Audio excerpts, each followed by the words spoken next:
গল্পের শুরুতে দেখা যায় যে ভোর তো কোনো মতেই কেকটা কাটছে না, যতক্ষণে নতুন আসবে ততক্ষণ ও কেক কাটবে না। তো ভোর তারপরেই দেখে যে নতুন আর কমলিনী চলে এসেছে। তো কমলিনী ভোরকে বলছে এই যে তোমার স্বতন্ত্রাকে নিয়েই চলে এসেছি। তো ভোর বলছে তুমি এসেছো, সত্যি আমি খুব খুশি হয়েছি। কমলিনী বলছে কেন, তুমি তো আমাকে আসতে বলেছিলে। ভোর বলছে না, মাঝখানে শুনেছিলাম তুমি আসবে না, তাই বললাম আর কি। কমলিনী তখন জানায় যে আমি বলেছিলাম আসবো না, কিন্তু কি করব বলো, এই মানুষটা আবার আমাকে ছাড়াও কোথাও যাবে না, তাই আমাকে আসতে হলো। নতুনের সব কালিকরা তখন নতুনের কাছে আবদার করে যে নতুন দা না আসলে তো পার্টি জমেই না, আর নতুন দাকে তো গান শোনাতেই হবে। নতুন তখন জানে যে না না, আজকে আমি গান করবো না, আজকে তোমাদের বৌদি কমলিনী গান শোনাবে তোমাদের। ভোর নতুনকে বলছে তুমি আমার জন্মদিনে আসবে না, এটা তুমি বলতে পেরেছিলে মুখ থেকে? তো নতুন বলছে পেরেছিলাম, কারণ কমলিনী না আসলে সত্যি আজকে আমি আসতাম না। কমলির নতুনকে বলছে এটা কোনো কৃতিত্বর কথা নয়, এখানে ইনস্টিটিউটে তোমার সবাই এসে যে তুমি আসতে না। তখন সবাই কমলিনীকে জিজ্ঞেস করছে কেমন আছো বৌদি, তো কমলিনী বলছে ভালো আছি। কমলিনী তারপরে ভোরকে বলছে চলো এবার কেকটা কেটে নেবে। ভোর বলছে হ্যাঁ। ভোর তো নতুনের হাত ধরে টানতে টানতেই একেবারে নিয়ে যায়, বলছে তুমি আমার পাশে দাঁড়াও, আমার কতদিনের শখ যে আমার জন্মদিনে তুমি থাকবে, আর আজকে সেই স্বপ্ন আমার পূরণ হচ্ছে। আর ওর জন্মদিনে নাকি এর থেকে বেশি বড় উপহার আর কিছু হতেই পারে না, আর ভালোও হতে পারে না।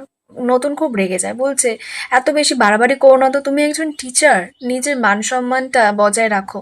নতুন তারপরে দেখে কমলিনী দূরে দাঁড়িয়ে আছে। কমলিনীকে বলছে কমলিনী তুমি এখানে এসো, কাছে এসো, আমার পাশে এসে দাঁড়াও। বলছে যে ওর আর ভোরের মাঝখানে এসে দাঁড়াতে। তখন ভোর সবার সামনে বলছে নতুনকে আজ আমার পাশে আমি কাউকে দাঁড়াতে দেবো না, আজকে আমার স্পেশাল দিন, তাই আর স্পেশাল গিফট হলো তুমি। নতুন বলছে ঠিক আছে, আমার এই পাশে তো কেউ নেই। কমলিনীকে নতুন নিজে হাত ধরে নিয়ে আসে, নিজের পাশে দাঁড় করায়।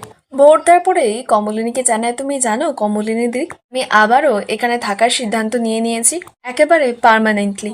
আমি কত জায়গায় তো অফার পেয়েছি, আমার সুযোগও আছে এখন অবধি, কিন্তু আমি যাবো না, এখানেই থাকবো।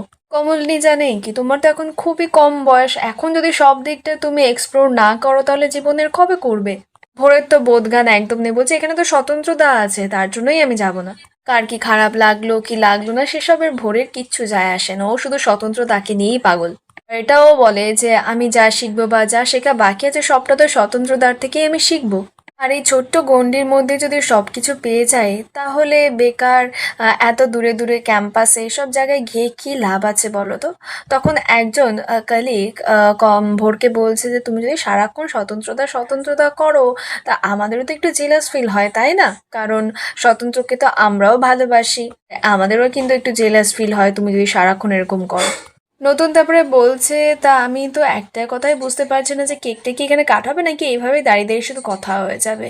তো তখন কমলিনী বলছে আমি তো তাই বলছি ভোর এবার কেকটা কাটো। তো ভোরের খুব ইচ্ছা যে ও কেক কাটবে আর ও ওর নতুনের সঙ্গে বেশ কটা ছবি তুলবে, তাই ওর কালিগদের জানিয়েও দেয়। নতুন বুঝতে পারছে যে ভোর এসব কথা শুধু বাড়িয়ে যাবে, বেকার এর সঙ্গে কথা বলে লাভ নেই, তাই বলে আমি মোমবাতিটা জ্বালিয়ে দিচ্ছি, তুমি এবার কেকটা কাটো। তখন ভোর বলছে আমি তো কেক কাটবো, কিন্তু আমার একটা আবদার আছে, তোমাকে গান গাইতে হবে। তো নতুন জানে আজকে আমি সত্যি খুব টায়ার্ড, আমি গান করতে পারবো না। তখন অন্য যারা কালিগরা আছে তারা আবদার করে নতুনের কাছে যে গান গাওয়ার জন্য। নতুন বলছে না গো আজকে আমি পারবো না। তখন কালিগরা বলছে কেন নতুন দা, তোমার তো আজকে এমনি আনন্দের দিন, কারণ মিঠি চাকরি পেয়েছে, আর ইনস্টিটিউটে গিয়ে তো তুমি সারাক্ষণ শুধু মিটিকে নিয়ে গল্প করেই যাও, মিটি এই করেছে সে তাই করেছে। সত্যি বৌদি এর থেকে বোঝাও যায় না যে নতুন দা কতটা মিঠিকে ভালোবাসে। তো তখন নতুন বলছে মিঠি তো ভালোবাসার মতনই একজন মেয়ে তাই না। নতুন তারপরে বলে যে ঠিক আছে আমি না দু লাইন গান গেয়েই দেবো। তারপরে ভোর কেক কাটে, ভোর তারপরে কেক কেটে নতুনের কাছে আবদার করছে যে এবার তুমি গানটা গাও, আমার গিফটটা দাও। নতুন তারপরে গান ধরে, এবার নতুনের গান শুনে তো ভোর কাঁদতে শুরু করেছে। নতুনের গান তো সবার খুব ভালো লাগে। নতুন তারপরে ভোরকে জিজ্ঞেস করে কি হয়েছে, কাঁদছো কেন, মা বাবার জন্য মন খারাপ করছে? ভোর তখন বলছে যে না। কমলিনী বলছে আমার মনে হয় তুমি যেই গানটা গাইলে না তাতেও ইমোশনাল হয়ে পড়েছে। ভোর তখন একটু বেশি বাড়াবাড়ি করে ফেলে, নতুনের কাছে আবদার করে যে আমরা যেখানেই থাকি না কেন, তুমি ধরো এখান থেকে চলে গেলে বা আমি চলে গেলাম, কিন্তু তোমাকে কথা দিতে হবে যে প্রত্যেক বছরের জন্মদিনে তুমি আমার সঙ্গে থাকবে। সবার খুব খারাপ লাগে। নতুন তখন জানিয়ে দেয় যে এরকম বাড়াবাড়িটা তুমি করো না এখানে।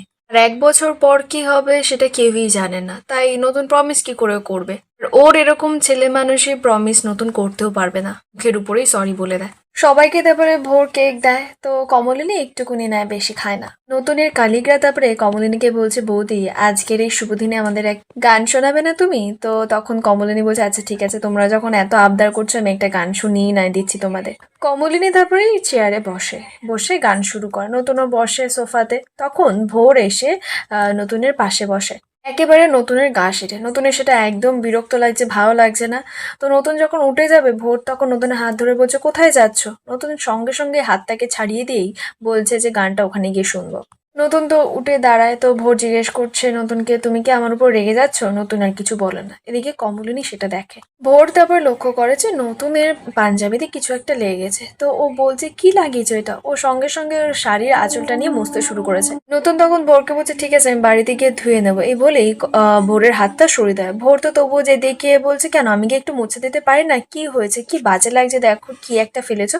এদিকে নতুনের কলিগরা কথাবার্তা বলছে ভোরকে নিয়ে, যে ভোরটা মাঝে মধ্যে কি এমন করে না, ওর কি বোধ বুদ্ধি কিচ্ছু নেই। এখানে কমলিনী বৌদি এসেছে, তার সামনে নতুনদার সঙ্গে এরকম করছে। ওনারা তো বুঝতেই পারে যে ভোর স্বতন্ত্রদাকে দেখে একটু বেশি বাড়াবাড়ি করে। এদিকে ভোর জামাটার সেই নোংরাটা মুছে দিয়ে বলছে দেখো কি সুন্দর পরিষ্কার করে দিলাম, আর একজনের পক্ষে না সবকিছু দেখে রাখা সম্ভব না। কমলিনীদি কত দিকে দেখবে বলো তো। আমি যখন কিছু করতে যাচ্ছি তখনই তোমার রাগ হয়ে যাচ্ছে নাকি। নতুন বলছে তুমি যাও না, বাকিদের একটুখানি কথা বলো, ওদেরকে এন্টারটেন করো। সম্পূর্ণ আপডেটটা আপনাদের কেমন লাগলো অবশ্যই কমেন্টে জানাবেন।